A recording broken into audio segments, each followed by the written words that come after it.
Begini kan demonstrasi itu kan makna pokoknya itu kan apa? Memperlihatkan.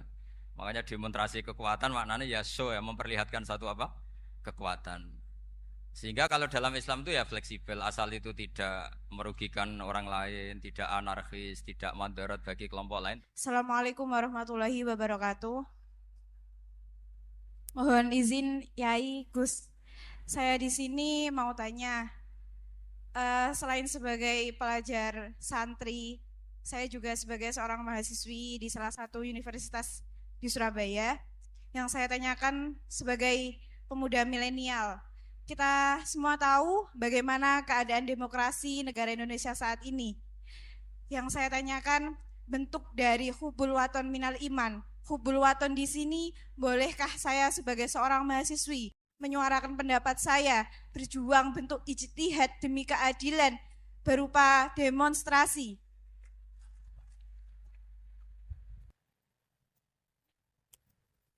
Ngapunten, ngapunten. Yang saya tanyakan di sini, bagaimana menurut Gus? Apakah saya melakukan demonstrasi ini sudah baik atau sangat baik atau mungkin perlu dikaji kembali? Terima kasih. Oke, Wassalamualaikum terima kasih. warahmatullahi Waalaikumsalam wabarakatuh. warahmatullahi wabarakatuh. Hubungan antara demonstrasi dan hubbul wadon minal iman. Hah? Oh ya, hubbul waton minal iman. Monggo Gus.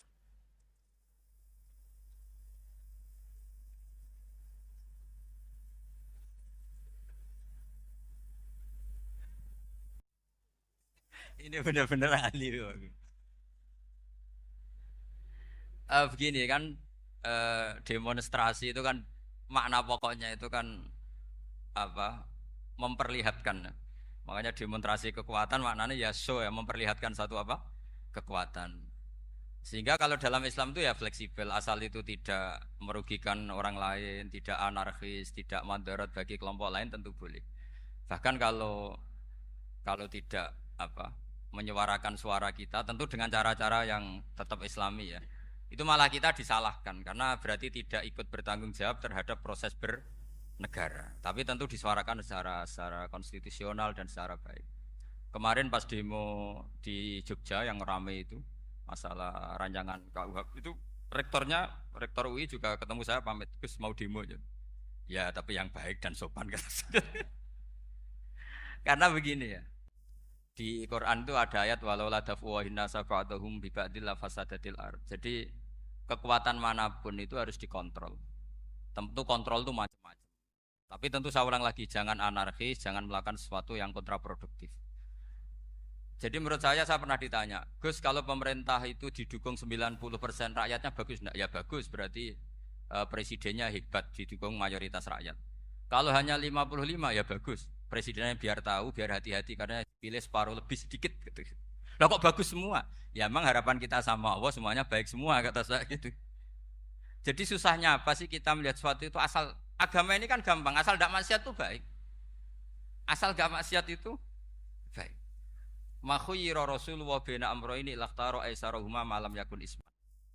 Jadi demo itu bukan, nah kalau demo yang diharamkan sebagian fatwanya ulama tentu yang maknanya yang anarkis. Kalau yang dihalalkan tentu maknanya yang tertib. Itu biasa dalam hukum fikih.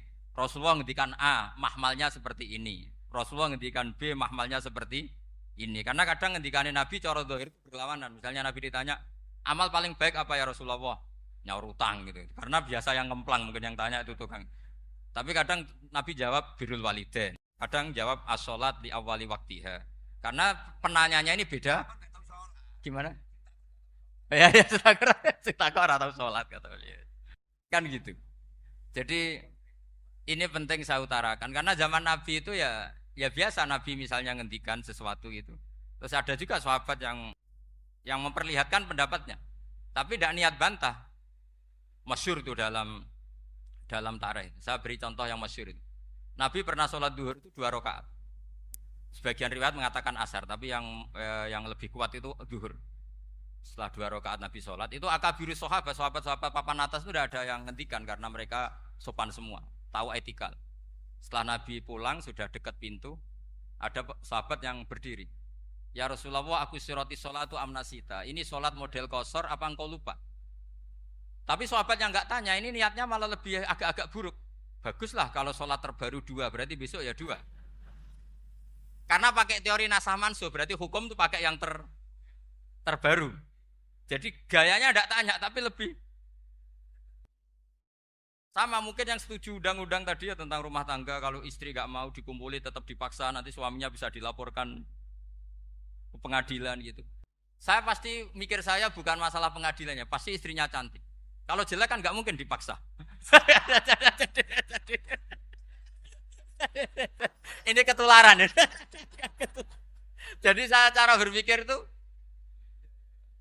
jadi tak pikir lucunya saja, bukan pikir serius. Ketularan sudah ketularan ini. Karena keburukan itu mudah nular. Akhirnya Nabi kembali lagi, enggak, kullu dzalika lam yakun, semua itu enggak terjadi. Tapi Nabi sebagai orang yang sangat, ya sebenarnya enggak boleh dibahasakan sangat demokratis, sangat bijak. Nabi kembali lagi ke mimbar terus tanya, ahakun maqalahu dzulyaten, apa betul yang dikatakan dzulyaten tadi? Kata sahabat semua, betul ya Rasulullah, tadi engkau sholat hanya 2 rakaat. Nabi kemudian takbir lagi, meneruskan 2 rakaat terus salam. Artinya kalau demonstrasi itu dengan makna mengutarakan pendapat dengan cara yang dijamin konstitusi, ya itu kan normal-normal saja, nggak ada masalah. Saya pernah derekno bapak, itu ada pertanyaan yang benar-benar mengusik saya. Ada orang miskin datang ke bapak, Pak Yai, jadi wong melarat itu ra enak. Sajane ya wis suwe dadi wong melarat ra enak. Itu pas Ramadan. Kenapa kata bapak? Bapak saya itu teman akrabnya Gus Ali, senengannya ya guyon, mau meninggal aja masih guyon. Bapak dia itu guyon terus. Kenapa? Sudah puasa nggak makan, buruh orang, macul itu kan berat. Mau istirahat nggak boleh karena buruh orang. Enak jadi wong sugih puasa diam di rumah gini-gini terus. Terus kata bapak saya gini, enak wong melarat. Jadi wong sugih nak puasa berat. Kok sakit ya? Besok mangan pecel, awan rawon. Enggak sore sidik sate. Jadi yang harus ditinggalkan itu banyak. Nak sampean kan biasa meninggalkan itu semua. Semenjak itu dia, oh iya, nak ngono podo-podo abot. Jadi hasutnya pada orang kaya terus nggak ada. Nah ini pentingnya ilmu. Jadi pentingnya berdamping tadi itu. Setelah diberi jelasan, oh matur nuwun ternyata podo-podo abot gitu. Dia nggak tahu susahnya jadi orang kaya. Ya sama seperti tadi. Ya saya puasa. Kerja gini-gini bojo sitok elek terus dari yang bojone 4 cantik semua abot aku. Karena harus ninggalkan 4 yang cantik tadi yang bisa menghidupkan tadi itu. Itu kan juga demonstrasi artinya mengutarakan apa yang, jadi itu saya pikir seperti itu. Ya ini pokoknya gitu aja ya. Assalamualaikum warahmatullahi wabarakatuh. Waalaikumsalam warahmatullahi wabarakatuh.